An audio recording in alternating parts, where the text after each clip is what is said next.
Hello student, I hope you all fit and fine at your home. Today I will start your page number 159. आज हम आपके math subject का page number 159 से question को क्या करेंगे, सॉल्व करेंगे. पेज नंबर 159 पे आपका दिया है टेलिंग द टाइम, मतलब क्लॉक में हम टाइम को कैसे देखकर क्या करते हैं, बताते हैं कि कितने बज रहे हैं. वो आज हम क्या करेंगे, पढ़ेंगे कि क्लॉक में कैसे समय देखकर बताया जाता है. ठीक है ना. तो you must have seen clock and watch. आप सभी ने क्लॉक और वॉच तो देखा ही होगा, आपके घर में होगा. वॉच आप पहनते होंगे या आपके पेरेंट्स या अंकल पहनते होंगे. On their dial the number 1 2 3 4 5 6 7 8 9 10 11 and 12 are mark. Clock में क्या होता है, 1 से लेकर 12 तक क्या नंबर मार्क किए होते हैं. 2 pointer are hands move on the dial. और डायल में दो जो सुई है वो क्या करती है, घूमती रहती है. On one hand is short and the other hand is long. एक जो नीडल होती है वो क्या होती है, छोटी होती है, और एक जो होती है बड़ी होती है. और एक जो सबसे बड़ी होती है, 3 तो नीडल्स होते हैं ना, जो सबसे बड़ी वाली होती है वो कंटिन्यू क्या करती है, चलती रहती. जो सेकेंड वाली होती है. तो शॉर्ट हैंड को हम किस नाम से जानते हैं, आवर हैंड कहते हैं. और मिनट हैंड को और लॉन्ग वाले को किसके नाम से जानते हैं, मिनट हैंड के नाम से जानते हैं. ये हमको क्या बताता है, जो शॉर्ट हैंड है वो हमको क्या बताता है, हावर बताता है. और ये जो मिनट हैंड है वो हमको क्या बताता है, मिनट्स बताता है. ठीक है ना. इसको हम शॉर्ट हैंड भी कर सकते हैं और इसको लॉन्ग हैंड कर सकते हैं. और ये जो कंटिन्यू चलता रहता है वो क्या बताता है, हमको सेकेंड बताता है. When the minute hand is at 12, अगर मिनट हैंड 12 पे है, the hour hand tell the hour of the day. जैसे अगर मान लीजिए मिनट हैंड है किस पे है, 12 पे है, तो आवर हैंड किसके सामने है, आवर हैंड किसके सामने है, 3 पे. तो कितना बज रहा होगा, 3 बज रहा होगा. अगर जब मिनट हैंड 12 पे होगा, अगर ये आवर हैंड किसी भी नंबर के सामने होगा, उतना ही क्या होगा, उस समय बज रहा होगा. अगर 3 के सामने है तो 3 o'clock हो रहा होगा. 4 के सामने अगर आवर हैंड है तो 4 o'clock होगा. मतलब जिसके सामने अगर मिनट हैंड 12 पे है और आवर हैंड जिस नंबर के सामने होगा उतना क्या करेगा, टाइम बजेगा. ठीक है. अब ये यहाँ मान लीजिए अब ये आवर हैंड 8 पे होता और मिनट हैंड 12 पे होता, तब कितना बजता, तब 8 o'clock होता. ठीक है ना. In the clock so the above the hour hand is at 3 and the minute hand is at 12. ऊपर वाले क्लॉक में क्या है, जो हमारा आवर हैंड है वो 3 पे है और मिनट हैंड हमारा किस पे है, 12 पे है. The time so by the clock is 3 o'clock. तो कितना बज रहा है टाइम क्लॉक में, 3 o'clock, मतलब 3 बज रहे हैं. ठीक है. The time so by the clock below are. अब देखिए अब ये 4 पे है, मिनट हैंड किस पे है, 12 पे, आवर हैंड 4 पे है तो 4 o'clock.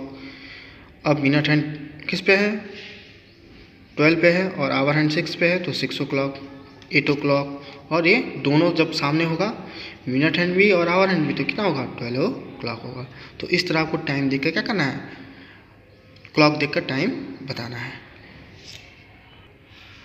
Right the time shown by the clock. अभी क्लॉक है ना, आपको बताना है कि कितने बज रहे हैं. ठीक है. अब इसमें कितना सब बज रहा है, तो देखिए मिनट हैंड कहाँ पे है, 12 पे है, और आवर हैंड 1, तो 1 o'clock. ये 2 o'clock, ये किस पे है, 5 o'clock, और ये किस पे, 9 o'clock. तो ऐसे पेज नंबर 159 कर लेंगे. अब रीडिंग मिनट्स. अब देखिए अगर अभी तक क्लॉक में हमारा जो मिनट हैंड था किस पे था, 12 पे. अगर 12 पे ना हो, किसी और पे हो, तब कितना बज रहा होगा, तब हम कैसे बताएंगे. तो देखिए जब ये मिनट हैंड यहाँ से चलते चलते 1 पे आएगा तो कितने मिनट होते हैं, 5 मिनट होते हैं. ठीक है ना. 2 पे आएगा तो 10 मिनट, मतलब 5 मिनट का ये गैप आपका दिया रहता. ठीक है ना. तो 5 यहाँ अगर मिनट हैंड यहाँ पे रहता तो कितने, आवर हैंड किस पे है, 6 के थोड़ा सा आगे है, 6 और 7 के बीच में, मतलब 6 बज रहा होगा. ठीक है. अब मिनट हैंड किस पे है, 3 पे है, तो ये 5 मिनट का सारा गैप होता है। तो यहाँ पे आएगा 5, 10, 15, तो मतलब 6:50 हो रहा है। 4 पे रहता तो 20, 5 पे रहता 25। 5 का अगर टेबल आप पढ़ लेंगे तो आपका मिनट निकल जाएगा। देखिए 5, 10, 15, 20, 25, 30, 35, 40, 5 9 जा 45, 5 10 जा 50 और 11 जा 55 और 12 जा 60। जैसे कि 1 आवर में कितने में हमारे मिनट होते हैं? 1 आवर में हमारे 60 मिनट होते हैं। 60 जब मिनट कंप्लीट होता है तब वो हमारा 1 आवर होता है। तो ये 5 मिनट का क्या होता है? गैप देकर दिया रहता है, ठीक है ना। तो ऐसे जब क्लॉक रहेगा तो आप देखेंगे पहले आवर हैंड कहाँ पे है। तो आवर हैंड देख रहे हैं 7 और 8 के बीच में है, ठीक है ना। तो मतलब जो छोटा वाला नंबर होगा उतना ही बज रहा होगा। तो मतलब इसका मतलब 7 बज रहा है। अब देखेंगे मिनट हैंड कहाँ है। तो मिनट हैंड 4 पे है, तो 5 का टेबल 4 टाइम्स खोलिए, तो 5 4 जा 20, तो 7:20 होंगे, ठीक है ना। तो ऐसे इसको जब क्लॉक में ऐसे टाइम समय दिया हो तो हम ऐसे क्लॉक में समय को क्या कर ले सकते हैं? देखकर और टाइम बता सकते हैं कि क्लॉक में कितने बज रहे हैं। अब यहाँ पे कुछ और दिए हैं, इसमें क्या टाइम हो रहा है? Read the time show by the each clock. अब देखिए, अब पहले आवर हैंड को देखेंगे तो आवर हैंड 9 और 10 के मतलब 9 बज रहा होगा, ठीक है ना। जिसके बीच में होगा तो छोटा वाला जो नंबर है वही उतना ही क्या होगा? बज रहा हो, तो मतलब 9 बज रहा है, ठीक है। अब देखेंगे मिनट हैंड, तो मिनट हैंड किस पे है? 6 पे है। तो 6 का टेबल 5 टाइम्स पढ़िए, 6 5 जा 30, मतलब 9:30 हो रहा है। इसको हम दूसरे वे में कैसे कर सकते हैं? 30 मिनट पास्ट 9 या हाफ पास्ट 9, या शॉर्ट में हम ऐसे राइट कर सकते हैं। 3 तरीके से हम क्या कर सकते हैं? टाइम को बता सकते हैं और लिख भी सकते हैं। ऐसे 30 मिनट्स पास्ट 9 या हाफ पास्ट 9। हाफ पास्ट का मतलब होता है 30 मिनट, ठीक है ना। या शॉर्ट में ऐसे लिख सकते हैं। उसी तरह ये देखिए 6 और 7 के बीच में है, तो कितना बच रहा होगा? 6, और यहाँ पे कितने हैं? 10 पे है, तो 10 का मल्टीप्लाई 5 10 जा 50, मतलब 6:50। तो लिखा 50 मिनट्स पास्ट 6, मतलब 6:50 हो रहे हैं। या ऐसे भी बोल सकते हैं 10 मिनट्स टू 7, मतलब इस 7 बजने में 10 मिनट क्या है? बाकी है। तो इस तरह हम क्या कर सकते हैं? क्लॉक को देखकर और टाइम को हम बता सकते हैं, ठीक है ना। इसमें देख लेते हैं। और ये 4 और 5, तो सबसे पहले आपको किसका देखना है? आवर हैंड को, कि आवर हैंड हमारा कहाँ है। तो 4 और 5 के बीच में, मतलब 4 बज रहा होगा, ठीक है। अब यहाँ पे मिनट हैंड देखेंगे 8 पे है, तो 8 का अब 8 में 5 से मल्टीप्लाई कर देंगे, 8 5 जा या 5 8 जा 40, मतलब 4:40। तो 40 मिनट्स पास्ट 4 या 20 मिनट्स टू 5, या शॉर्ट में 4:40। ऐसे हम क्या कर सकते हैं?